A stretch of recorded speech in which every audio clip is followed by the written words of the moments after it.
बच्चों, कैसे हैं आप सब? आशा करती हूँ आप सब अच्छे होंगे, स्वस्थ होंगे। स्वागत है आपका इस कक्षा में। आइए आज हम पढ़ते हैं हिंदी का पाठ 14। वसंत की कहानी है एक ऐसे दानव की जिसका एक बगीचा होता है और जो अपने उस बगीचे में बच्चों को नहीं खेलने देता। अब जब वो बगीचे में बच्चों को नहीं खेलने देता तो उसके उस बगीचे में बसंत ऋतु का आगमन नहीं होता। वसंत ऋतु का आगमन मतलब पेड़-पौधे जो है खिलखिलाना, फूल खिलना, चारों तरफ हरियाली-हरियाली होना, बसंती मौसम होना। तो जब वो बच्चों को नहीं आने देता था, तो उसके बगीचे में जो है बहुत ही रूखा-सूखा रहता था और पेड़ मुरझा जाते थे, फूल मुरझा जाते थे, जो उसको अच्छा नहीं लगता। इस दुनिया की रौनकें बच्चों की वजह से ही है। अगर बच्चे न हों, तो दुनिया में खुशियाँ भी नहीं हों। प्रस्तुत पाठ में बच्चों के महत्व को दर्शाते हुए एक दानव की कहानी दी गई है जो बच्चों को अपने बाग में दाखिल नहीं होने देता। इस वजह से उसके बाग से बसंत का मौसम रूठ जाता है। आइए पढ़ते हैं कि कैसे दानव को अपनी गलती का एहसास होता है। एक बहुत ही बड़ा सुंदर सा बगीचा था। उस बगीचे का मालिक एक दानव था। उस बगीचे में बने घर में वो दानव रहता था और वो अपने बगीचे में किसी को भी नहीं घुसने देता था। बहुत ही मतलब वो बहुत ही बुरी प्रवृत्ति का था। उस बगीचे में रंग बिरंगे सुंदर सुंदर फूल खिले हुए थे। पेड़ों पर बैठे पक्षी मधुर स्वर में गीत गाते थे। बगीचे के आसपास खेल रहे बच्चे अपने खेल भूलकर पक्षियों के मधुर संगीत में खो जाते थे। कई बार बच्चों का मन होता था कि वे बगीचे के अंदर जाकर खेलें और खूब मस्ती करें, लेकिन दानव के डर से वे ऐसा करने से घबराते थे। एक बार दानव को किसी काम से कुछ दिनों के लिए बाहर जाना पड़ा। बच्चों को बगीचे में जाने का अवसर मिल गया। अब वे प्रतिदिन बगीचे में घुसकर घंटों खेलते रहते। कुछ दिनों बाद दानव अचानक से वापस लौट आया। अपने बगीचे में बच्चों को खेलते हुए देखा तो अत्यंत क्रोधित। अब उसने बच्चे हैं, छोटे हैं ना, वो तो बगीचे में पार्क में ऐसी जगह खेलते हैं, तो वो वहां पर पहुंच जाते हैं खेलने के लिए। अब वो उन्हें देखकर बहुत गुस्सा होता है और अपनी कठोर आवाज में चिल्लाए कि तुम सब यहाँ पर क्या कर रहे हो? तुम्हें मालूम नहीं ये बगीचा मेरा है और इसमें मेरे अलावा कोई नहीं घुस सकता, यहाँ पे कोई नहीं आ सकता। बच्चों ने दानव की भयानक आवाज सुनी तो वो भाग गए यहाँ से। बच्चे दोबारा ना आ जाएं, इसलिए उस दानव ने बगीचे के चारों ऊंची ऊंची चार दीवारी बनवाई और बाहर एक तख्ती लगा दी और उस पर लिखा था कि बगीचे के अंदर आना मना है।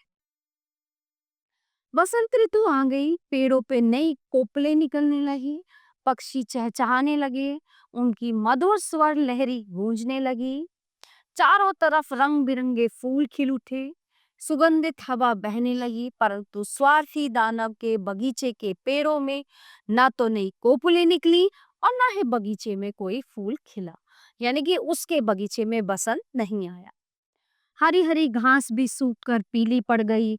इस बार उसके बगीचे में पक्षियों की चहचहाट भी नहीं सुनाई दी। गरम और शुष्क हवाएं चलती रहीं। दानव को समझ नहीं आ रहा था कि इस बार बसंत ऋतु का आगमन होने पर भी उसके बगीचे में रौनक क्यों नहीं आई है। एक दिन दानव अपने घर में सो रहा था। अचानक से उसे कहीं से मधुर संगीत सुनाई दिया।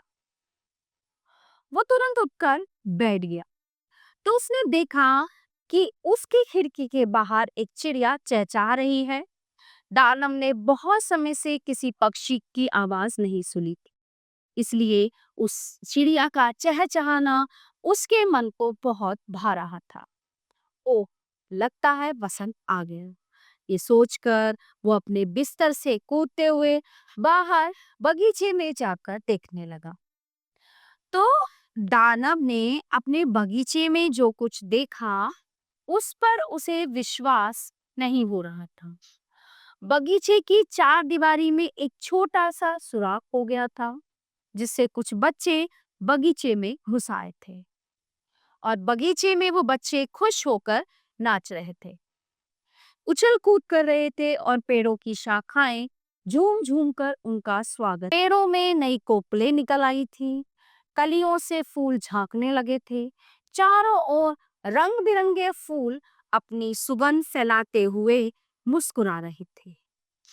बच्चों की खिलखिलाहट और पक्षियों की चहचहाहट से बगीचे में अत्यंत मनोरम दृश्य, यानी कि बगीचे का जो दृश्य था वो बहुत ही खूबसूरत, बहुत ही सुंदर। बगीचे का जो है एक कोना अभी भी वो सूना सूना सा था। वहां पर एक छोटा बच्चा खड़ा था, वो इतना छोटा था कि डालियों तक उसके हाथ नहीं पहुंच पा रहे थे। वो पेड़ के आसपास चक्कर लगाता हुआ रो रहा था। पेड़ अपनी डालियों को बार बार नीचे की ओर झुकाता, जिससे कि बालक उन्हें छू सके और उस पर भी बाहर आ जाए, लेकिन बालक के हाथ उन डालियों तक पहुंच ही नहीं पा रहे थे। दानव ने जब ये देखा तो उसका हृदय पसीज गया। उसने सोचा, मैं कितना स्वार्थी ही, मैंने इन बच्चों को बगीचे में घुसने से मना कर दिया था, इसलिए मेरे बगीचे में वसंत ऋतु का आगमन नहीं हुआ। उसने निश्चय कर लिया कि वो ये चार दीवारी को तोड़ देगा और बच्चों को अपने बगीचे में खेलने दे। दानव आगे बढ़ा और पेड़ के नीचे रोते हुए बच्चे को पेड़ की शाखाओं तक पहुंचा दिया। बच्चों ने जैसे ही पेड़ की शाखाओं को स्पर्श किया, मतलब पेड़ की शाखाओं को जैसे ही छुआ, वैसे ही वे शाखाएं प्रसन्नता से झूमने लगी। देखते ही देखते उनमें कलियां चटकने लगीं। पक्षी भी उस पेड़ पर बैठकर चहचहाने लगे। छोटा बच्चा अपनी दोनों बाहें दानव के गले में डालकर उससे लिपट गया, मानो वह उसका धन्यवाद कर रहा हो। बगीचे की चार दीवारी के सुराग से कई बच्चे झांक रहे थे। तो जब उन्होंने दानव को बच्ची से प्यार करते हुए देखा तो वे भी एक एक करके बगीचे के अंदर आ गए। सभी बच्चे दानव के आसपास आकर उछलने कूदने लगे। दानव भी उनके साथ उछल कूद करता हुआ खेलने लगा। वो भी बच्चा बन गया था। उन्हीं के साथ वसंत भी मुस्कुराता हुआ बगीचे में आ गया था। दानव ने फावड़ा उठाया और बगीचे की चार दीवारी को तोड़ दिया। वहां से गुजरते हुए लोगों को दानव के बगीचे में बच्चों को खेलते हुए देखकर आश्चर्य हुआ। ये तो और भी आश्चर्यजनक बात थी कि दानव भी उन बच्चों के साथ खेल रहा था। बच्चों की हंसी और कह कहो से सारा बगीचा गूंज उठा। उनमें सबसे ऊंची हंसी की आवाज दानव की ही है ना। तो कहते हैं ना कि बच्चे मासूम होते हैं और बच्चों से ही रौनक होती है। तो पेड़ पौधे भी उदास हो गए थे जो बच्चे उनके पास खेलने नहीं आए थे। प्यारे बच्चों, ये पाठ यहीं पे समाप्त होता है। आशा करती हूँ आपको अच्छे से समझ आया होगा। मिलते हैं अगली कक्षा में। धन्यवाद।